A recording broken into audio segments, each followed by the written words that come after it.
우리에게는 이 어린 왕자라는 어린이가 아니라 어른들을 위한 동화로 잘 알려진 프랑스 작가죠. 이 생텍쥐베리라고 하는 사람이 있습니다. 그 사람의 저서 가운데 인간의 대지라는 책이 있어요. 근데 그 책에 보면 인간성에 대해서 이러한 정의를 내린 바가 있습니다. 인간이 된다는 것, 그것은 바로 책임을 지는 것이야. 그것은 자신과 관계없는 것처럼 보이는 비참함 앞에서도 부끄러움을 느끼는 일이지. 동료들이 거둔 승리를 자랑스럽게 생각하는 일이기도 하고.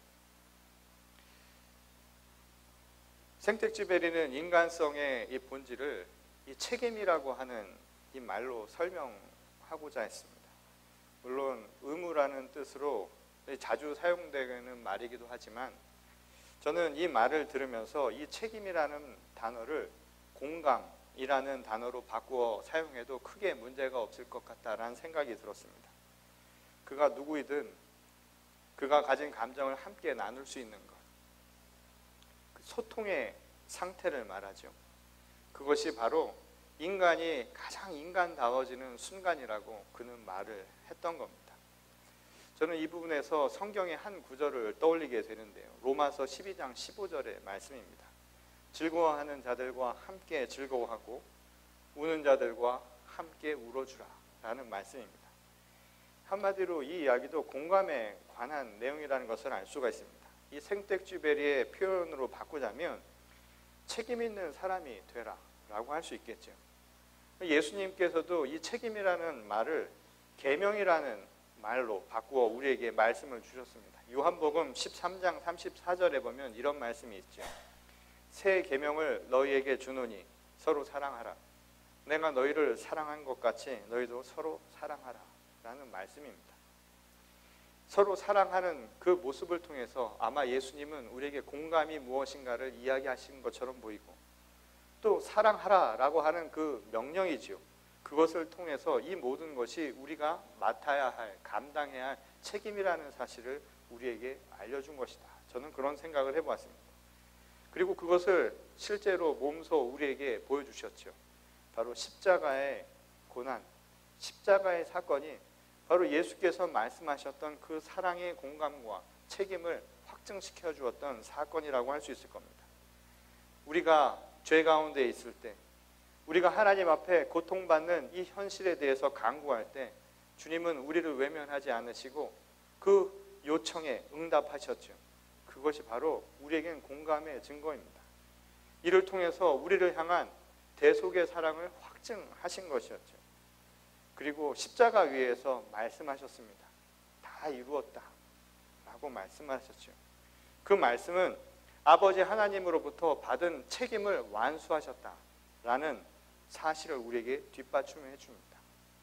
죽기까지 우리를 위해 지신 십자가의 고난은 한마디로 대속의 사랑을 완수하기 위한 주님의 거룩한 책임이었다라는 것이죠. 요즘 졸업 시즌이 시작이 되죠. 많은 청년들이 졸업을 하면서 이런 이야기를 하는 청년들을 가끔씩 봅니다. 다 이루었다고요. 꿈 깨시기 바랍니다. 이제 시작입니다. 결혼식 주례를 맡으면서 가끔씩 청년들이 저에게 그런 이야기를 합니다.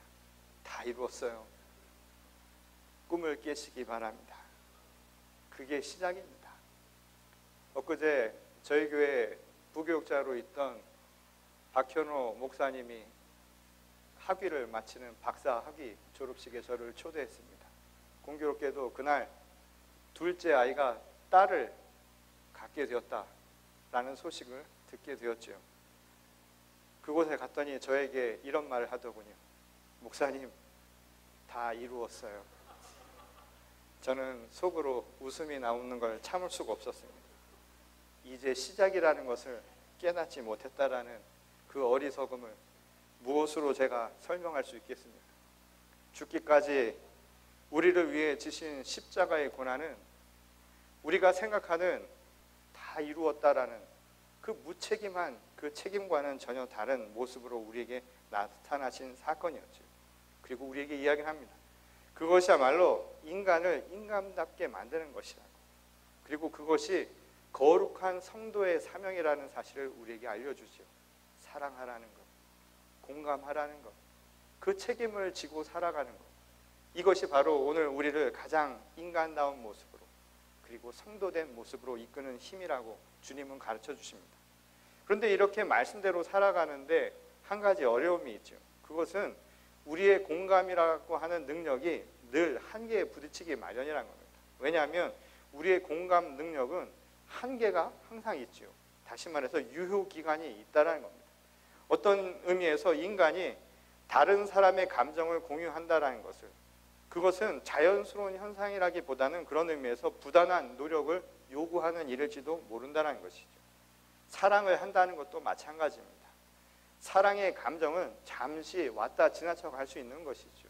감정으로만 따지자면 그것은 유효한 기간이 있기 마련이라는 겁니다. 그래서 생텍쥐 베리도 책임을 이야기한 것인지도 모르죠. 책임이 없이는 그래서 공감하기도 어렵고 따라서 사랑도 쉽지 않은 법이라는 겁니다. 다른 사람을 그래서 자기 몸처럼 사랑하라고 말씀하셨던 예수님의 그 뜻이 바로 이와 연관이 있었던 것은 아니었을까요? 그나마 인간이 행할 수 있는 유효기간이 긴 책임, 그리고 자기가 끝까지 그나마 행할 수 있는 그 사랑이라고 하는 것은 그나마 한 몸을 이룰 때 가능한 것이 아니었을까라는 생각을 해보게 된다는 겁니다. 이 요한복음 17장 21절 말씀을 보면 예수께서 이런 말씀을 하시죠. 아버지께서 내 안에 계시고 내가 아버지 안에 있는 것과 같이 그들도 하나가 되어서 우리 안에 있게 하여 주십시오.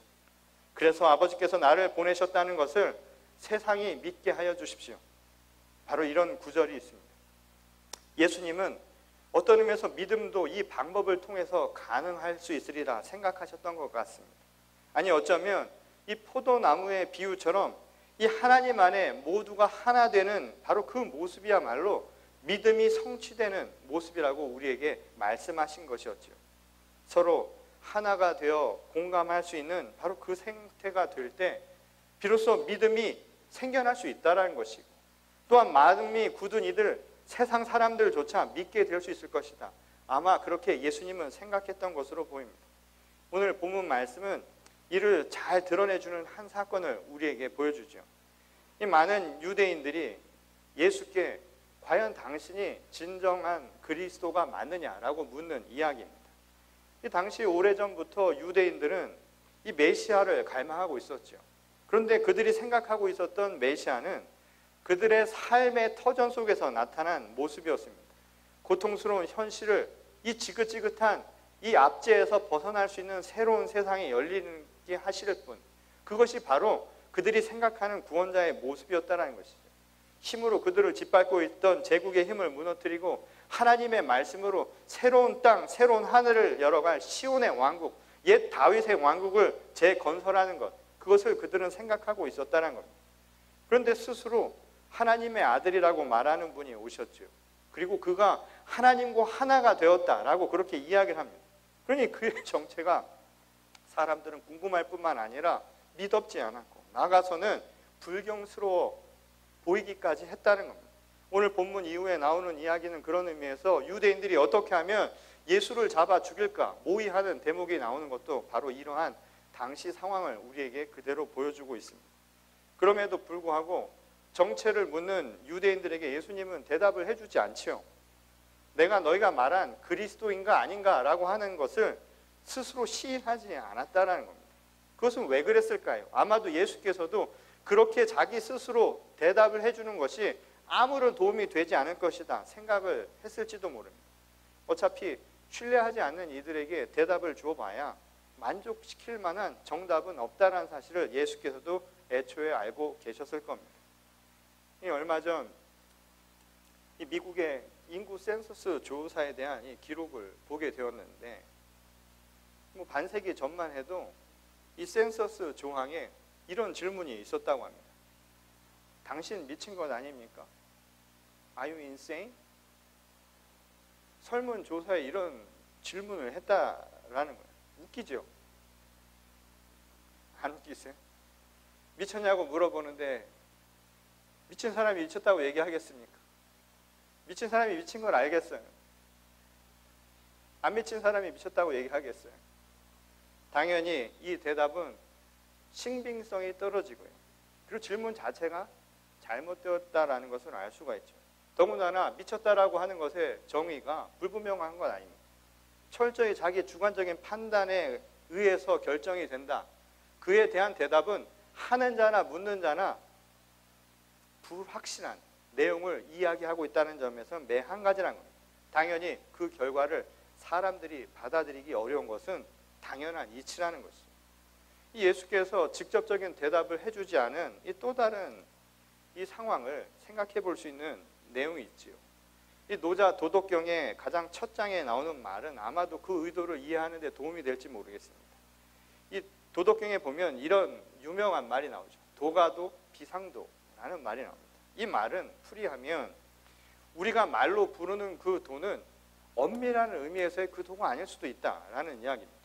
그러니까 말이라고 하는 것이 갖는 것, 정의 내리는 것의 한계가 분명하다는 것이죠. 우리가 정의 내리는 이 말로는 그 의미, 그 본질을 다 담아낼 수 없다는 거예요. 사랑이라고 하는 것도 마찬가지죠. 우리가 사랑을 하나의 정의로 이야기를 해버리면 이미 본질적인 사랑과 멀어질 수 있게 되는 겁니다. 인생도 마찬가지죠. 인생을 이렇게 정의 내리고 싶지만 실상 그렇게 살다 보면 그것이 다 인생의 전 모습이 아니라는 것을 우리는 누구나 쉽게 알 수 있다는 겁니다. 그런 의미에서 예수께서 그리스도가 맞는가 아닌가 그 정체성을 묻는 이에게 내가 누구이다라고 하는 것을 분명하게 이야기하지 않은 까닭도 바로 이와 연관이 있을 것이라는 것을 생각해 볼 수 있다는 겁니다. 이미 유대인들은 자기들만의 메시아상을 갖고 있었던 사람 아닙니까? 그러니 대답을 준다 해도 자기 방식대로 이해할 것이 오히려 뻔한 상황이었기 때문입니다. 그래서 예수께서는 그리스도인가 아닌가를 묻는 이들에게 직접적으로 대답하시기보다 그가 행하신 일이 무엇인가를 통해서 그들에게 넌지시 대답을 주셨죠. 예수님의 생각에는 어떻게 불리는가, 그리스도라고 하는 것에 지칭되는 그 명칭이 중요한 것이 아니라 그리스도가 이 땅 가운데서 보여주실 그 행하실 일이 무엇인가를 직접적으로 나타내시는 것, 그것이 더 중요한 문제였기 때문입니다. 그런데 문제는 이미 그 일, 하나님의 일을 직접 보여주었지만 여전히 많은 이들이 몰라본다는 거예요. 아무리 복음을 선포하고 표적을 보여주고 기적을 행해 보여주어도 믿지 못하는 사람들에게는 아무 소용이 없다는 거예요. 그 이유가 무엇일까? 예수께서는 오늘 본문 말씀을 통해 아주 단도직입적으로 이렇게 이야기하죠. 내 양이 아니기 때문에 그렇다는 겁니다. 똑같은 일을 경험하고 똑같은 일을 보면서도 주님의 양은 그리스도로 믿는데 그것을 보면서도 믿지 않는 사람들은 의심에 가득 차 있을 수밖에 없다는 겁니다. 그 이유는 그들이 내 양이 아니기 때문이라는 거예요. 그렇다면 여기서 말하는 내 양은 무엇을 의미하는 걸까요? 물론 여기서 말한 내 양은 이미 정해진 특정한 양을 지칭하는 말이 아니라는 것을 쉽게 알 수 있습니다. 말하자면 누구는 날 때부터 예수님의 양으로 태어나고 누구는 본디부터 믿을 수 없는 사람으로 태어난 것이 아니라는 것이죠. 사실 모든 양은 다 주님의 것 아닙니까? 하나님이 창조하신 양은 모두 다 그분의 거라는 겁니다. 다만 여기서 내 양이라고 구별하여 지칭한 것은 목자의 소리를 구별해서 듣고 따르는지 그 여부만을 이야기를 하고 있는 것이죠. 말하자면 주님의 양이 되는 것은 모든 이들에게 똑같이 주어진 조건이라는 겁니다. 그것은 바로 하나님의 은총이었다는 것이죠. 그런데 그 은혜를 알고 따르는 이가 있는가 하면 그렇지 못한 이가 있을 뿐이라는 것, 이런 구별만 나타나게 된다는 겁니다. 조건이 아니라 그런 현상에 대한 것, 결과에 대한 이야기를 하고 있는 것이죠. 우리가 거룩한 성도라고 불리는 것도 마찬가지 아닙니까? 그리스도를 따르는, 그래서 세상과 구별된 자라고 불리는 그런 모습이 있기에 그들을 성도라고 부르는 것 아니겠냐, 이 말인 것이죠. 그러므로 애초부터 주님이 말씀하신 내 양의 범주에서 제외된 사람은 아무도 없다라는 거예요. 다시 말해서 하나님의 은총에서 벗어난 이들은 없다라는 겁니다. 모두가 하나님의 은총 가운데 있어요. 예수께서 이 땅 가운데 오셔서 우리를 공감하고 우리에게 그 대속의 사랑을 확증하고 우리에게 그 책임을 완수한 것은 특정한 사람들을 위해서만 이루어진 사건이 아니었다, 이 말인 겁니다. 우리 모두를 위해서 이루어진 사건이라는 거예요. 그러나 단지 현실 속에서는 어떠한 구별적인 현상이 나타난다는 것이죠. 예수께서는 오늘 그 상황을 이렇게 비유로 설명을 했죠. 목자의 소리를 듣고 구별할 수 있느냐 없느냐에 따라서 내 양인가 아닌가를 결정할 수 있다는 겁니다. 내 양은 자기 목자가 누구인지를 알고 분간하고 따른다는 거예요. 한마디로 무슨 이야기냐 하면 하나님의 말씀을 듣고 따르는 믿음의 사람들, 성도라는 사람들이 있다는 겁니다. 그들의 특징은 뭐냐면 숨은 보화와 같이 보이지 않는 그 하나님의 말씀을 깨달을 수 있는 능력을 갖고 있다라는 것이죠. 그런데 이 이야기를 듣다 보면 시험에 들기가 쉬운 말씀입니다. 여러분 그런 생각이 안 드세요? 의문이 들지 않으십니까? 아니 누구는 그걸 알아들을 수 있는데만 인생을 살아가다 보면 하나님의 말씀인지 아닌지 잘 모르겠다 이 말이에요. 기도를 해봐도 알잖아요. 꼭 기도를 하고 나면 꼭 대답을 2개로 주시죠. 그냥 하나로 주시면 얼마나 간편하고 쉬울 텐데 이거인 것 같기도 하고 저거인 것 같기도 하고 하나님의 말씀을 분간할 수 있는 능력이 있다면 이것이어야 하는데 이것도 같기도 하고 저것도 같기도 한 이상한 상황들이 우리 삶에서 일어난다 이 말인 겁니다. 마치 부모의 기대에 미치지 못하는 자신을 자책하는 그런 신앙인이 되기가 쉽다라는 거예요. 나는 타고난 능력이 없는 것처럼 자책하기가 쉽고요. 혹시나 주워온 아들이 아닐까 봐 그런 생각 해보신 적 없습니까? 저는 희한하게 저희 집에서 날 때부터 이렇게 꺼멓게 해놨어요. 저희 어머니 중에 2분 중에 검은 분이 없으세요. 저는 뭐 하다가 잘못될 때마다 너는 다리 밑에서 주워온 아이라고 얘기를 할 때 저는 심각한 상처를 받곤 했어요. 거울을 볼 때마다 저만 다른 이 피부 색깔이 저를 심각한 모습으로 이끌게 되었죠. 신앙도 마찬가지라는 거예요. 내가 그것에 대한 확신을 갖지 않는 사람에게 행여 확신이라고 생각하는 사람들조차 하나님의 말씀이 아닌지 무엇이 진짜인지 아닌지를 분간해내기는 쉽지 않은 일이라는 겁니다. 그런 의미에서 예수께서 지금 말씀하신 것, 목자의 소리를 분간한다라고 하는 것은 타고난 어떤 부분에 대한 이야기도 있을 수 있겠지만 후천적으로 주어진 경험 그리고 훈련이라고 하는 것이 병행되어야 한다는 사실을 우리에게 암시해 주죠. 그러니까 믿음을 갖는다라고 하는 것은 개인의 실천적인 의지라고 하는 것, 노력이라고 하는 것도 포함된 말씀이라는 것을 알 수 있다는 거예요. 그렇다고 믿음을 인간의 의지나 노력으로만 봐서도 곤란하다는 거예요. 만약 그렇게 생각한다면 율법주의와 다를 게 한 가지도 없죠. 율법주의라고 하는 것의 맹점이 뭔가요? 믿음을 개인의 행위를 통해서 나타내는 것이라고 생각을 했다 이 말인 겁니다. 결국은 내가 어떻게 하느냐에 따라서 믿음도 완결이 된다고 보았던 거예요. 그러면 믿음으로 구원을 얻는다 이 말을 바꿔 생각하면 뭘까요? 내가 구원을 얻게 만든다라는 꼴이 돼버린다는 거예요. 구원은 하나님의 값없는 은총에 의해서 이루어진 사건이 아니라 내가 잘해서 얻게 된 거예요. 구원은 내 행위의 결과로 나타나게 된다라는 잘못된 결과로 인도해 가게 만든다는 겁니다. 이 에베소서 2장 8절을 보면 사도 바울이 이에 대해서 이렇게 이야기하죠. 우리는 믿음을 통해서 믿음으로 말미암아 은혜로 구원을 얻었다라고 이야기를 합니다. 우리가 구원을 얻은 것은 하나님의 은혜가 임했기 때문입니다. 그리고 그것을 받아들인 믿음을 통해서 이루어진 사건이라는 거예요. 그것은 우리가 행해서 얻은 것이 아닙니다. 그저 하나님이 주신 선물이라는 거예요. 은혜는 우리에게 값없이 준 선물이라는 거예요. 그런 의미에서 믿을 수 있는 거, 믿음도 사실은 은혜라는 거예요. 믿음도 사실은 하나님이 주신 축복이라는 거예요. 내가 하나님을 믿을 수 있는 것, 이 자리에 앉아 있는 것, 비록 내 발로 걸어 나왔지만 그런 믿음을 고백할 수 있는 것도 사실은 하나님의 축복, 선물이라는 겁니다. 그러니까 목소리를 분간할 수 있는 능력도 결국은 하나님이 주신 은혜라는 게 돼버리는 거예요. 바꾸어 말하면 목자를 구별하는 것은 하나님이 주신 사랑의 결과라는 겁니다.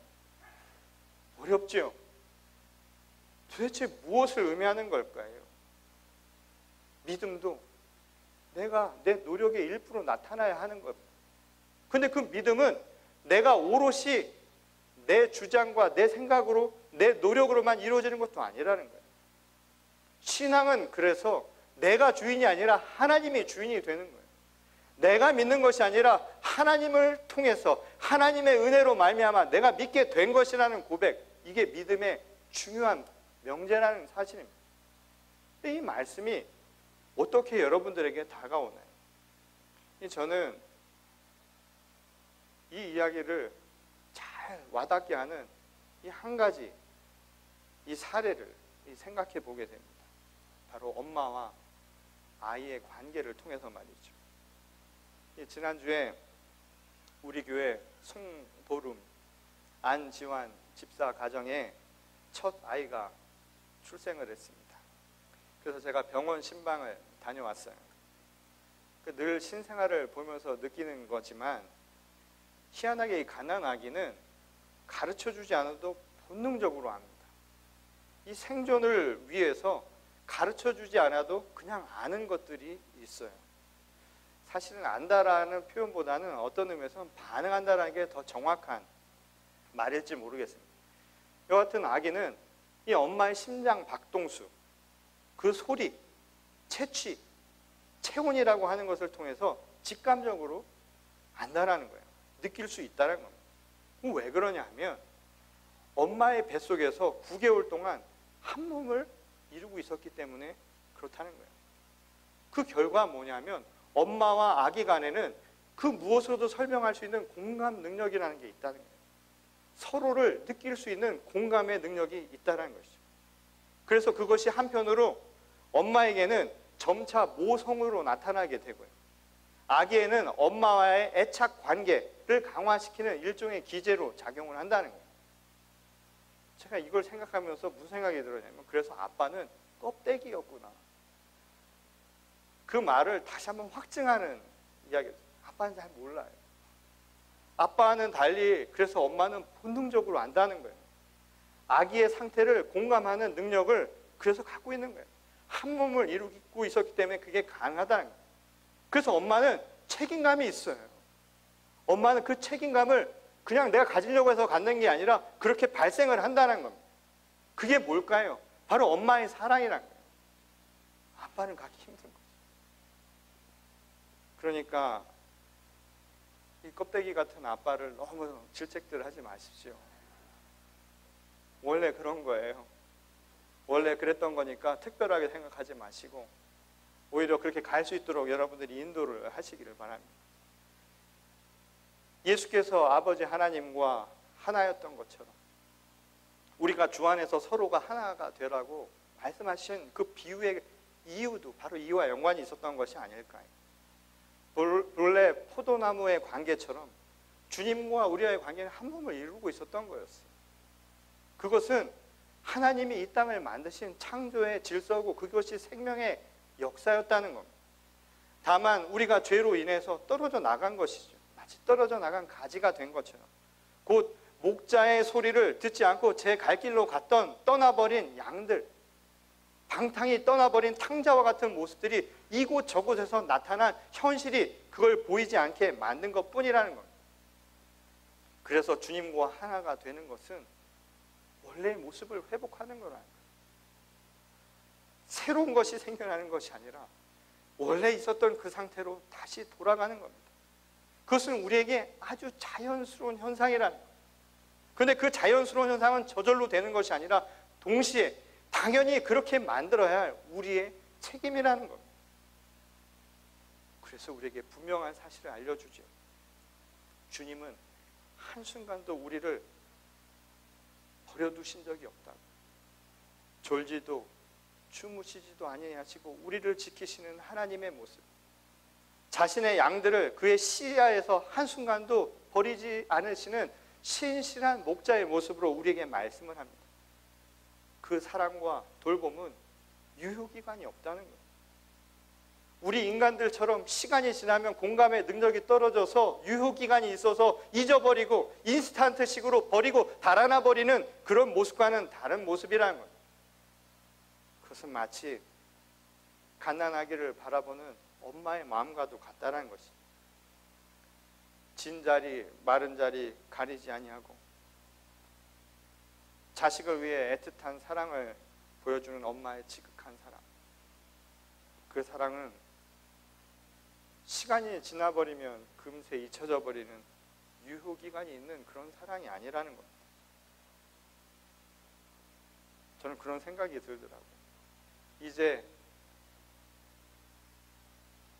자식을 벌써 이렇게 크게 키운 저인데도 불구하고 어머니의 사랑은 제가 어릴 때나 지금이나 똑같습니다.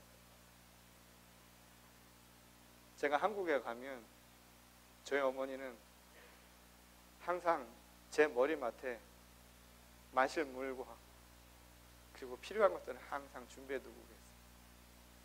그리고 눈을 뜨고 일어나면 제 입에 뭔가 하나를 넣어줍니다. 비타민.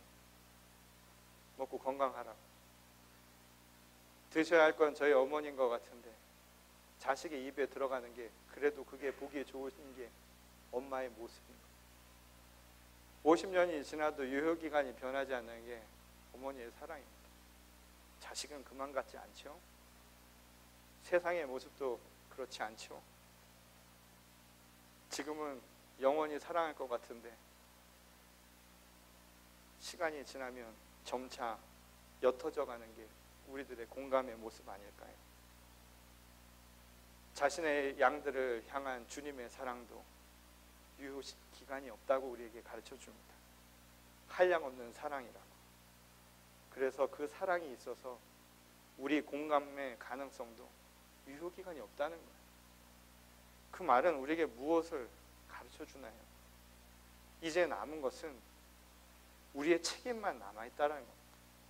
주님은 여전히 우리를 기다리고 계시고 우리와 공감할 준비를 여전히 하고 계시니 우리도 그에 걸맞는 책임을 갖고 성도로서의 삶을 살아가야 할 것이 아닐까요? 주님이 부르신 내 양은 정해진 사람들이 아닙니다. 오늘 유효 없는 그 끝을 알 수 없는 한량없는 사랑을 보여주는 그 하나님의 은총을 생각하며 다시 말해서 그것을 공감하면서 내가 하나님의 부름받은 자녀로서의 삶을 살겠노라고 내 책임을 다하는 것, 그것이 바로 주님의 양이 되는 길임을 우리에게 가르쳐주는 것이죠. 오늘도 우리를 내 양으로 불러주십니다. 오늘 그 애틋한 사랑의 마음을 공감하면서 오늘 교회다운 교회를 한번 만들어 보면 어떨까요? 오늘 성도다운 성도, 세상과 구별되는 주님의 양이 되어보시지 않으시겠습니까? 값없이 주신 생명의 소중함을 오늘 깨닫고 진정한 참 사람이 되어보시기 바랍니다. 정말 인간답게 한번 살아보시기 바랍니다. 정말 교회다운 교회를 함께 만들어가는 저와 여러분 모두가 될 수 있기를 주님의 이름으로 간절히 축원합니다. 우리 다 같이 기도하시겠습니다. 하나님,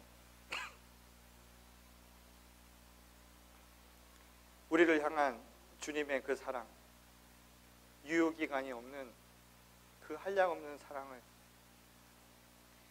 저희들이 받았음을 고백합니다.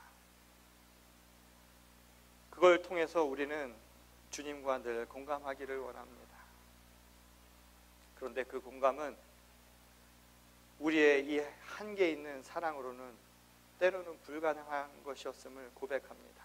그래서 제 갈 길로 떠나 하나님과 멀리 먼 곳에 있었던 우리의 모습은 아니었는가 되돌아보게 하시고 하나님이 택하시고 부르신 자녀로서의 모습을 회복할 수 있도록 저기 신앙의 책임을 다 지는 주님의 거룩한 성도들로 삼아 주시옵소서.